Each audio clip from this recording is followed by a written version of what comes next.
गद्दारी करून 50 खोके एकदम ओके, बारक्या शेमड्या पोरालाही कळायला लागले 50 खोके एकदम ओके.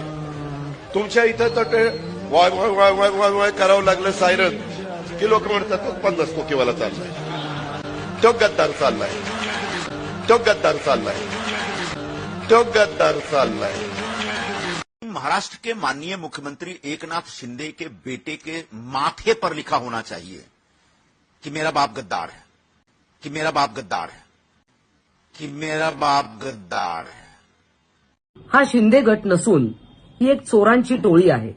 कधी कोणाचा बाप पळव तर कधी कोणाची मुलं पळव. हा शिंदे गट नसून ही एक चोरांची टोळी आहे.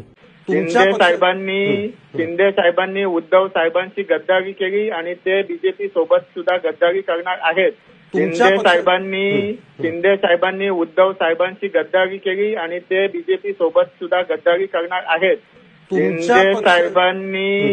शिंदे साहेबांनी उद्धव साहेबांची गद्दारी केली आणि ते बीजेपी सोबत सुद्धा गद्दारी करणार आहेत.